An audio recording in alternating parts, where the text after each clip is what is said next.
अभी हम देखेंगे कि जो हमारा ये मेंटोर सेल्फ नाम का जो डेटाबेस है, उसके अंदर 2 टेबल है। एक कॉन्टैक्ट नाम का टेबल है और कॉन्टैक्ट नाम के टेबल में इतने सारे डेटाबेस हैं। उसी तरह एम्प्लॉयी नाम के टेबल में देखें तो एम्प्लॉयी नाम के टेबल में इतना डेटाबेस है। तो अब हम चाहते हैं ना कि ये सारा डेटा जो है कॉन्टैक्ट टेबल का वो किसी पेज पे हमको डिस्प्ले हो जाना चाहिए। तो और वो टेबल के फॉर्म में होना चाहिए ताकि हमको बार-बार लोकल सर्वर नहीं ओपन करना पड़े। हम डायरेक्ट यहाँ से सर्च करके देख सकते हैं। तो यहाँ से हमको एक पेज बनाना होगा, ठीक है? एक पेज बनाना होगा। तो हम सबसे पहले तो किस डेटाबेस में काम करना है, उसका नाम दे देते हैं। तो हमको मेंटोर सेल्फ वाले डेटाबेस में काम करना है। तो यहाँ से उस डेटाबेस का नाम ले लिए और ठीक है? और ये प्रिंट अंडरस्कोर आर जो है, ये फंक्शन क्या करता है कि एरे के फॉर्म में इंफॉर्मेशन रिटर्न करता है, ठीक है? तो अब हम न्यू में जाके और इसको सेव कर ले रहे हैं show.php के नाम से show.php, ठीक है? अब इस पेज को लिंक कर ले रहे हैं, ठीक है? लिंक करने के लिए यहाँ पे हम इंक्लूड फंक्शन का यूज करते हैं, इंक्लूड, ठीक है? और उस पेज का क्या नाम है? पेज का नाम जो है जिसमें डेटाबेस है connect.php, तो connect.php और यहाँ सेमीकोलन, ठीक है? अगर अभी हम लोकल होस्ट और उसके बाद डेटाबेस और show.php को show.php को कॉल करते हैं तो आप देखेंगे कि पूरी डेटाबेस का इंफॉर्मेशन दिखा रहा है, यानी कि ये पेज और ये पेज दोनों कनेक्ट हो चुका है, ठीक है? तो अभी इसको हटा देते हैं, ठीक है? और रिफ्रेश करते हैं तो अभी ब्लैंक दिखेगा, ठीक है? तो अब हम क्या करेंगे, अब हम सारा डेटा दिखाना है। हम चाहते हैं ना कि ये जो एम्प्लॉय का डेटा है, ये एम्प्लॉय का डेटा है, ये पूरा हमको दिखना चाहिए। तो एम्प्लॉय का डेटा सेलेक्ट करने के लिए कैसे सेलेक्ट करेंगे, तो यहाँ पे लिखेंगे शो वाले में सेलेक्ट स्टार फ्रॉम, और टेबल का नाम क्या है, टेबल का नाम किसका शो कराना चाहते हैं उसका ले लीजिए। जैसे कि EMP वाले शो कराना चाहते हैं तो यहाँ पे EMP पास कर देना है, ठीक है? और हमेशा SQL कमांड डबल कोडेड में होता है, EMP, ठीक है? और ये डबल कोडेड में होगा और यहाँ पे सेमीकोलन। तो ये हमारा SQL का कमांड है, ठीक है? तो ये हमारा अ, ये SQL का कमांड लिखे हैं, ठीक है? अभी क्या करते हैं कि इस SQL कमांड को हमको रन करना होगा। तो रन करने के लिए जो कमांड है वो MySQLi क्वेरी है। मतलब ये जो SQL का कमांड एग्जीक्यूट हो जाए उसके लिए आपको MySQLi क्वेरी नाम का MySQLi क्वेरी नाम का फंक्शन आपको चलाना होता है, QUERY, ठीक है? और इसमें आपको आपके डेटाबेस का नाम, जो डेटाबेस का कनेक्शन का नाम है, कनेक्शन का नाम ये है, ये पास करना होता है और साथ-साथ वो क्वेरी पास करना होता है, ठीक है? तो यहाँ पे वो दोनों हम, एक मिनट, ये SQL वाला डाल ले रहे हैं, ठीक है? तो अभी जो है ना, अभी हमारे पास सारा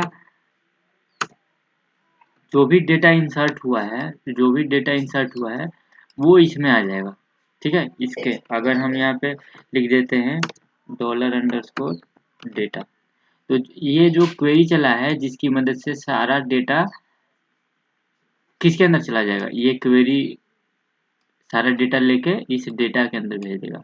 और जैसे ही जैसे कि हम देखना चाहते हैं, ठीक है, देखना चाहते हैं कि इसमें कितने रो हैं। तो रो देखिए 1 2 3 4 5, 5 रो हैं, ठीक है। तो अगर रो फाइंड करना है कि कितने रो हैं, तो अभी हम करते हैं देखिए रो फाइंड करने के लिए हमारे पास एक फंक्शन है mysqli,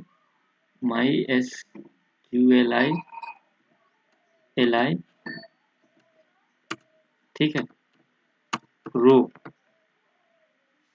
mysqli num अंडरस्कोर रो, ये एक फंक्शन है, ठीक है। ये फंक्शन है, इसका काम क्या है कि जो मतलब ये जो क्वेरी मतलब इसी क्वेरी की मदद से ना सारा डेटा सेलेक्ट करके इसके अंदर डाला है। तो जितना भी डेटा है उसका कितना रो है, मतलब इसमें जो क्वेरी चला है इसी वाले में ना आया है। तो अब हम इस वाले कमांड से देख सकते हैं कि कितना डेटा है, ठीक है, कितना डेटा है। तो अ, इसको हम एक वेरिएबल में स्टोर कर लेते हैं। ये बताएगा देखिए कि how many row in table, ठीक है, ये बताएगा। तो इसको रो वेरिएबल में स्टोर कर ले रहे हैं, आप नाम कुछ भी दे सकते हैं। जैसे ही अभी हम इसको इको करते हैं और इस रो को पास कर देते हैं, रो को यहाँ पे हम पास कर देते हैं, ठीक है। और ये PHP का सिंटैक्स डिलीट हो गया है, तो ये फिर लिख रहे हैं। और जैसे ही अभी हम इस वाले पेज को रिफ्रेश करेंगे तो ये हमको देखिए ये हमको एरर बता रहा है। एरर क्या है कि यहाँ पे आई छूट गया है, जो आई देना है, ठीक है, mysqli यहाँ पे आई देना था। तो अभी सही है। तो अभी यहाँ पे कितना रो है, 1 2 3 4 5 है ना। तो ठीक है, अभी भी एरर है, call undefined function mysqli num रो, लाइन नंबर 5 में अभी भी दिक्कत है। तो यहाँ से चलते हैं लाइन नंबर 5 में। लाइन नंबर 5 ये है। तो हम लिखे हैं mysqli अंडरस्कोर नम और रो लिखे हैं, यहाँ पे होता है रोज, ठीक है। तो अब रिफ्रेश करेंगे तो अब हमारे पास यहाँ पे 5 वैल्यू था, इसलिए 5 दे दिया। अगर हम देखिए अब इसमें हम इफ एल्स लगा सकते हैं कि अगर इफ जो रो है जो जो रो है जो रो है वो 0 से बड़ा है, यानी कि रो में अगर रो 1 2 3 4 ये रो है ना, इसमें कितना रो है, इसमें 5 रो है। अब मान लीजिए हम जैसे इसमें एक रो होता तो एक बताता। तो अगर 0 है यानी कि इसका मतलब यही ना है कि इसमें डेटा नहीं है। तो वही कह रहे हैं कि अगर 0 से बड़ा है रो तो बोले मतलब डेटा दिखा दे कि कितना डेटा है, ठीक है, कितना डेटा है। अगर डेटा नहीं है अगर डेटा नहीं है तो यहाँ पे लिख देते हैं डेटा ब्लैंक इन टेबल, ठीक है। और अभी अगर हम रिफ्रेश करते हैं तो यहाँ तो डेटा दिखाना चाहिए, जो 5 है वो अभी 5 ही रह जाएगा, ठीक है, 5 ही रह जाएगा।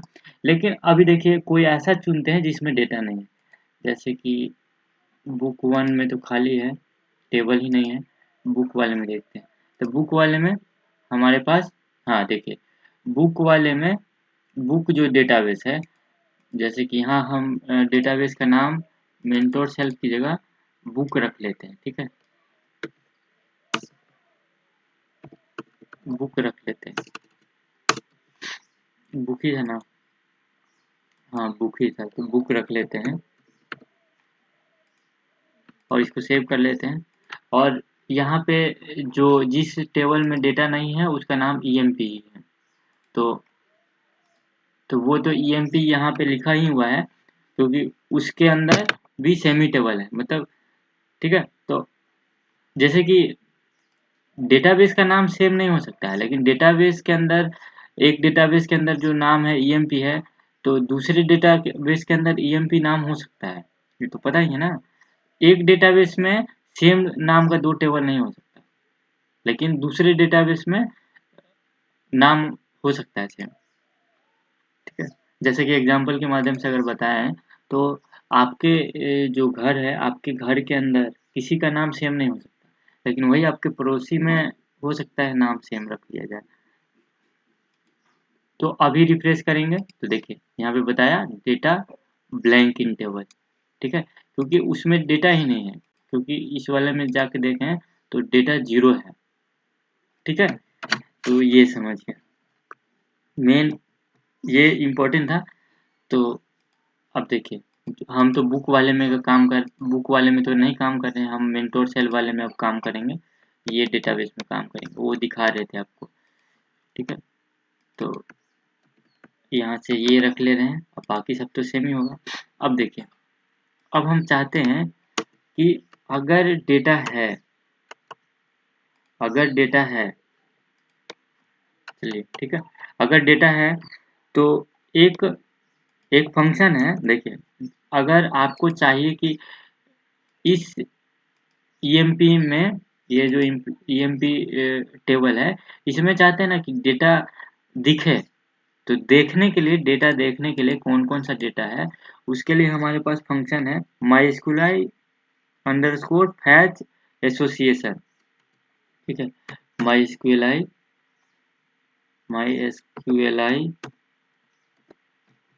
और हमको लिखना है अंडरस्कोर FETCH अंडरस्कोर और ASSOC, ये लिखना है, ठीक है। और हमारा डेटा किस में है, जो सारा डेटा है वो सारा डेटा तो इसके अंदर है, तो इसको यहाँ पे पास कर देना है, ठीक है। और और इसको हम एक वेरिएबल में स्टोर कर लेते हैं, ठीक है। इसको एक वेरिएबल में, वेरिएबल का नाम देते हैं वैल्यू, ठीक है। अब देखिए, अभी अभी हम कहते हैं कि अगर इसमें डेटा है, इसमें सारा डेटा आ गया है, अब इसमें क्या क्या डेटा आया है, अ, ये एरे के फॉर्म में रिटर्न करेगा, ठीक है। अगर वैल्यू देखना है तो प्रिंट अंडरस्कोर आर से हम इसका वैल्यू देखते हैं, मतलब क्या क्या है इसमें। तो देखिए इसको रिफ्रेश करते हैं, तो देखिए इम्प्लाई आईडी 1 आया, मतलब एक एक डेटा दिखाता है। इम्प्लाई आईडी में क्या है, इम्प्लाई नेम, अरे इम्प्लाई आईडी में 1 है और इम्प्लाई नेम अभी है, देखिए इम्प्लाई नेम अभी है यहाँ पे, ठीक है। और 105 है, यहाँ पे चेंज कर सकते हैं, आपको लग रहा है कि यही सेम आ रहा है तो ABE रख लीजिए इसको, ठीक है। तो 105 आया और डेट ऑफ बर्थ ये है, फोन नंबर ये है। तो ये आप समझिए कि इस तरह आप डेटा निकाल सकते हैं, ठीक है।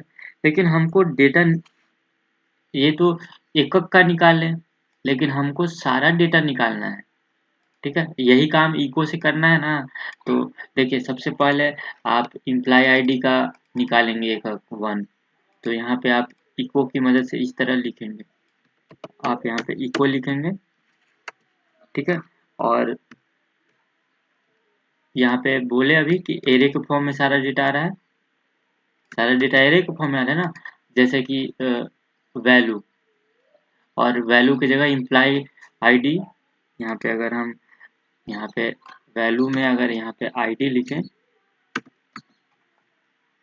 ठीक है, तो अभी हमारे पास फर्स्ट रो का सबसे 1 वैल्यू है, तो खाली यहाँ पे 1 दिखेगा, ठीक है।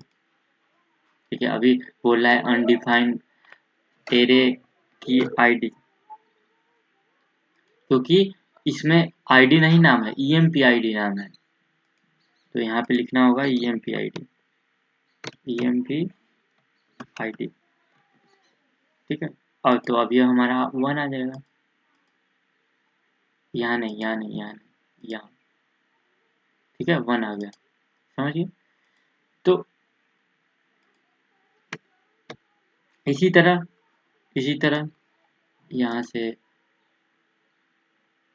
यहाँ से अब इम्प्लाई नेम देखना है, तो इम्प्लाई यहाँ पे नेम रख दीजिए। तो इम्प्लाई नेम में जो भी डेटा है वो इम्प्लाई नेम में क्या है, अभी है। ये सिर्फ फर्स्ट रो का डेटा दिखा रहा है, देखिए अभी यहाँ आ जाएगा, देखिए अभी आ जाएगा। तो अगर हम लाइन बाय लाइन सारा डेटा देखना चाहते हैं तो क्या करेंगे, यहाँ पे डॉट लगा के सेम, ये कैनकेडिनेट डॉट से होता है। यहाँ पे इम्प्लाई आईडी था तो यहाँ पे आईडी कर दीजिए, यहाँ पे आईडी, यहाँ पे इम्प्लाई नेम है तो इम्प्लाई नेम, और यहाँ पे डॉट लगाना है डॉट लगा सकते हैं। और इम्प्लाई नेम के बाद क्या है, इम्प्लाई नेम के बाद है एड्रेस, तो यहाँ पे ADDRES है, ठीक है। तो यहाँ पे डबल एस, फिर उसके बाद डेट ऑफ बर्थ है, तो यहाँ पे डॉट, यहाँ पे DOB है ना, तो DOB लिख देते हैं। उसके बाद डॉट, DOB के बाद क्या है, DOB के बाद फोन है, PHONE, तो यहाँ पे PHONE लिख देते हैं, PHONE, ठीक है, फोन।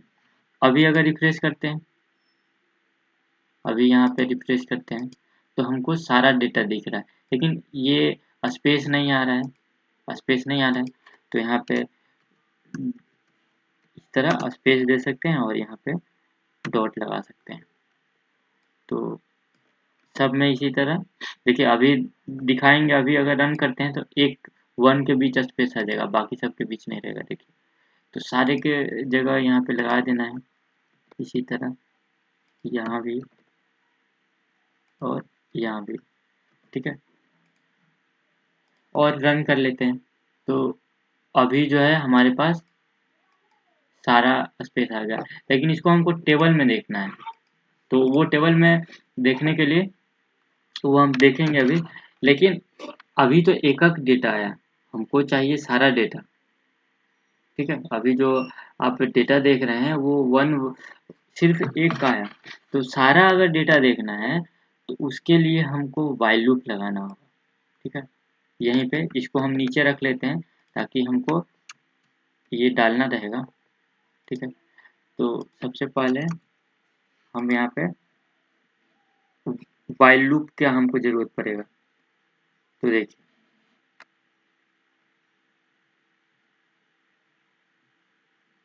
यहाँ पे हम लिखते हैं व्हाइल, ठीक है। और व्हाइल में क्या करना है कि ये जो है MySQLite फैच यही ना डेटा सब ला रहा है, तो इसको उठा के यहाँ पे डाल दीजिए, ठीक है। ये जो था ये चलेगा व्हाइल में, ये बार बार चलेगा यही, क्योंकि डेटा यही खोज के ला रहा है ना, तो हम बार बार इसी को चलाने वाले हैं। उसके बाद जो आपका वैल्यू है यहाँ से वो इको कर लीजिए, ठीक है। ये जो हमारा वैल्यू है वो आप इको कर लीजिए। तो अभी हम रन करके देखते हैं, ठीक है। और ये जो कोड था ये व्हाइल के अंदर होगा,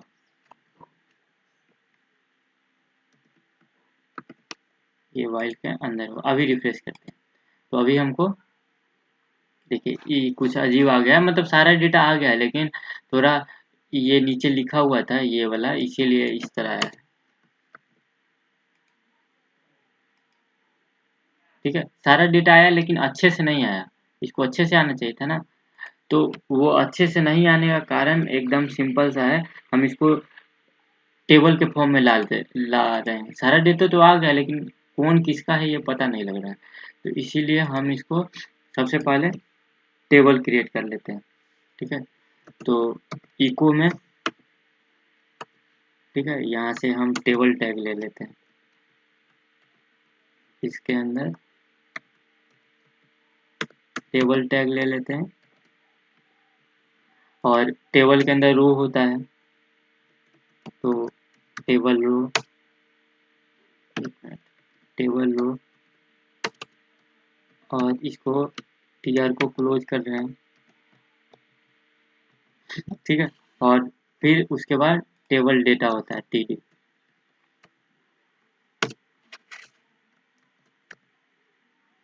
टीडी, एक मिनट, टीडी, ठीक है, यही होता है। तो टीडी में सबसे पहले क्या है, एम्प्लॉय आईडी है, तो यहाँ पे एम्प्लॉय आईडी डाल दीजिए। इसको टीडी नहीं कहेंगे, इसको टेबल हेडिंग बोलेंगे, ठीक है। हेडिंग के अंदर डेटा रहेगा।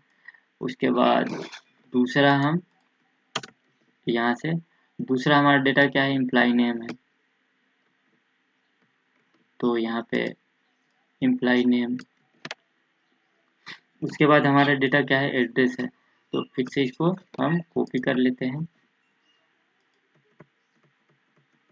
और हमारे पास एम्प्लॉय नेम के बाद एड्रेस है, तो यहाँ से हम एड्रेस फिल कर ले रहे हैं, ठीक है। उसके बाद क्या है, उसके बाद डेट ऑफ बर्थ है, तो यहाँ से डेट ऑफ बर्थ डाल लेंगे, एक मिनट, यहाँ से डेट ऑफ बर्थ डाल लिया। उसके बाद फ़ोन है,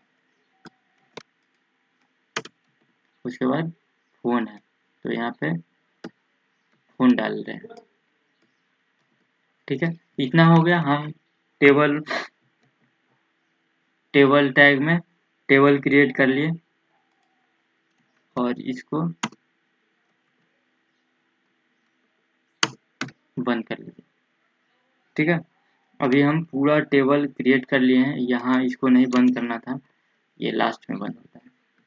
अभी अगर हम रिफ्रेश करें तो इसके ऊपर देखिए सिंटेक्स एरर, ये लाइन नंबर 7 में हम कहीं पे लाइन नंबर 7 इको टेबल, इसको क्लोज नहीं करना था, ठीक है। तो ये यहाँ पे आ गया सारा। अब ये हमको ऊपर आना चाहिए, आना चाहिए ना, ये इसके नीचे आना चाहिए, ये सब इसके नीचे आना चाहिए। तो ये कैसे करेंगे, तो इसके लिए एकदम आसान सा मेथड है। इसको, ये जो इको किए थे, इसको अभी आप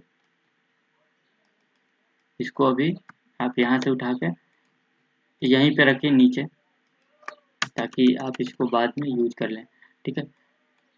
तो सबसे पहले टेबल रो के टेबल हेडिंग है, तो इसके अंदर डेटा रहेगा ना सब, तो हम यहाँ से सबसे पहले इसी तरह टेबल रो क्रिएट कर लेते हैं, इको में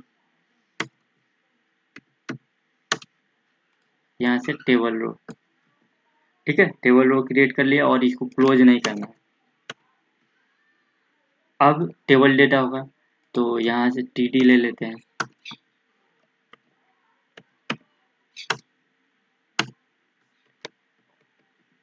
टीडी ले लेते हैं,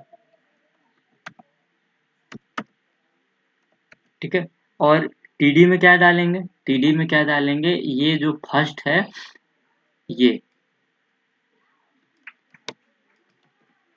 ये पूरा डालना है, और टीडी क्लोज। और फिर से हमको कौन सा डेटा चाहिए, फिर से हमको इम्प्लॉय नेम वाला चाहिए, तो यहाँ से इम्प्लॉय नेम कॉपी कर लीजिए, यहाँ पे पेस्ट कर दीजिए, ठीक है। उसके बाद कौन सा डेटा चाहिए, उसके बाद हमको चाहिए, उसके बाद चाहिए एड्रेस का, तो एड्रेस का यहाँ से कॉपी कर लीजिए, तो यहाँ एड्रेस डाल लीजिए, ठीक है। उसके बाद यहाँ से कौन सा डेटा चाहिए, तो यहाँ से हमको डेटा जो चाहिए, वो एड्रेस हो गया था। उसके बाद डेट ऑफ बर्थ चाहिए, तो डेट ऑफ बर्थ यहाँ डालिए, यहाँ डेट ऑफ बर्थ, फिर से इसको कॉपी करेंगे। फिर से कौन सा हमको डेटा चाहिए, अभी यहाँ से, तो यहाँ से हमारा फ़ोन चाहिए। सारा हो गया यहाँ पे, तो अभी इसको डिलीट कर देते हैं फिलहाल के लिए। अब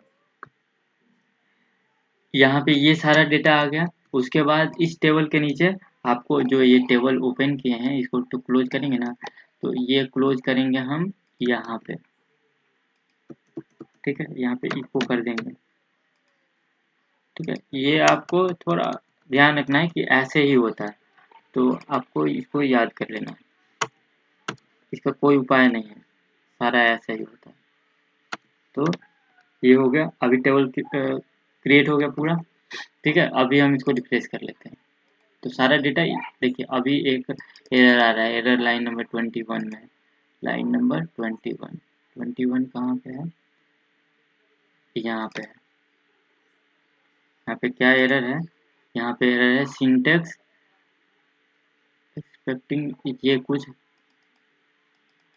गलत लिखा हुआ है लाइन नंबर 21 में।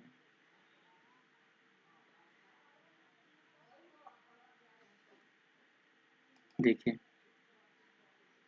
यहाँ ना ये छूट गया सब में,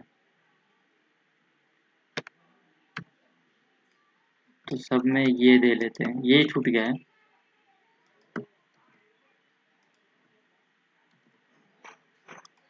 ये छूट गया है। और उसी तरह सब, ये मतलब सब डबल कोडेड के अंदर लिखना है।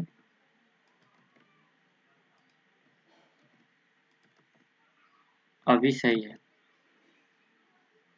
अभी सही है। और एक बार टेबल जो रो है इसको यहाँ पे क्लोज भी कर देना है, इसको क्लोज भी कर देना है इस तरह। अब आ जाएगा, अब कोई दिक्कत नहीं है। अभी हमारा डेटा सब देखिए, अभी भी टेबल टीडी लाइन नंबर 21 में टीडी में एरर है, लाइन नंबर 21 यहाँ, तो टीडी और यहाँ डबल कोडेड 1 किए हैं। उसके बाद जो हमारा वैल्यू है वो लिए हैं, ठीक है। और उसके बाद इम्प्लाई आईडी लिखे हैं, और ये जो डॉट था ना ये यहाँ पे होगा। देखिए ये सब कैनकैटिनेट करना तो आता ही है, तो ये हम उल्टा डॉट लिख दिए थे, तो इसलिए इसलिए ये एरर आ गया, ठीक है। क्योंकि अभी नीचे पहले दिखाए थे ना वैसे ही स्पेस आने के लिए ऐसा किया जा रहा है। देखिए सारा डेटा आ गया, लेकिन अब ये हमको टेबल में एग्जैक्टली नहीं दिख रहा है, तो आप एक काम कर लीजिए, यहाँ से स्टाइलिश थोड़ा बना लीजिए, यहाँ पे स्टाइल टैग दे दीजिए, STYLE स्टाइल, स्टाइल टैग यहाँ पे दे देना है। और इस स्टाइल टैग को नीचे क्लोज कर दीजिए यहाँ से, ठीक है। और अब देखिए इस टेबल वाले में हमको टेबल को बॉर्डर 1 पिक्सल सॉलिड देना है। जैसे ही हम बॉर्डर 1 पिक्सल सॉलिड किए, यहाँ पे टेबल को करना था ना, तो टेबल का नाम लिखिएगा ना, टेबल को करना है। तो अगर अभी हम खाली टेबल के को किए तो चारों तरफ देखिए अभी कुछ भी नहीं हुआ, इसको सेव नहीं किए हैं क्या,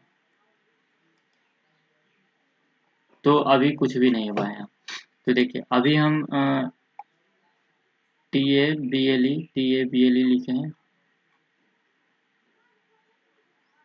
और टेबल को, और टेबल टेबल रो को, ठीक है। देखिए इस वाले हम इसको ऐसे करना होता है, ये स्टाइल है, और कौन सा कलर देना है ये दे दीजिएगा तो हो जाएगा। इसको हम कॉपी करके डाल देते हैं, ठीक है। टेबल को और टेबल हेडिंग को और टेबल डेटा को, तीनों को आपको 1 पिक्सल सॉलिड, देखिए इस तरह हमारा डेटा आ गया। अगर हम यहाँ से टेबल डेटा और टेबल हेडिंग को हटा देना और सेव करें तो चारों तरफ आएगा, देखिए टेबल के चारों तरफ आया। तो यही भी बता रहे थे तो हमारा वीडियो अभी कंप्लीट हो गया है। इसको रिफ्रेश करेंगे, 1 मिनट, इसको रिफ्रेश करेंगे तो अभी पूरा डेटा हम अच्छे से अपना ला लिए।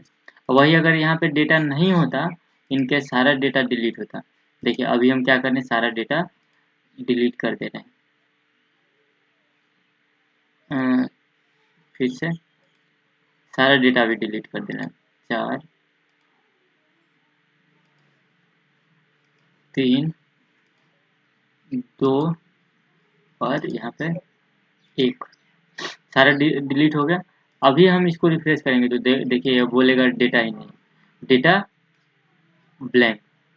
ठीक है, और इसके बाद ये आ रहा है, ये जो आप हेडिंग दिए हैं ना, तो इसको भी आप इसको भी आप इफ एल्स की सहारा से कर सकते हैं। लेकिन आप देखिए कि टेबल में डेटा नहीं है तो ये दिखा दे कि टेबल में डेटा आपका एक भी नहीं, टेबल ब्लैंक है।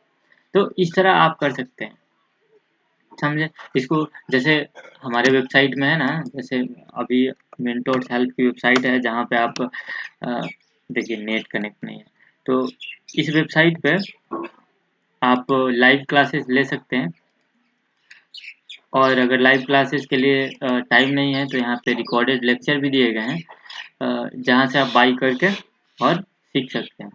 ठीक है, तो देखिए जैसे कि यहाँ पे हम कुछ दिखाने वाले हैं, दिखा ये रहे हैं कि यहाँ पे कॉन्टेक्ट अस का जो पेज है, कॉन्टेक्ट अस का जो पेज है, तो इसमें जो डेटा डालता है ना, तो वो एडमिन पेज पे, एक एडमिन पेज होता है जो कि सारा डेटा दिख जाता है। ठीक है, यहाँ पे एडमिन पेज का यूआरएल डालेंगे तो मतलब इस डेटा को कहाँ भेजना चाहते हैं, सर्वर पे गया, तो सर्वर से अगर आप रिट्राइव करना चाहते हैं तो वो एक पेज पे इसी तरह कर सकते हैं। तो ये वीडियो के लिए इतना ही रखते हैं। ठीक है, थैंक यू।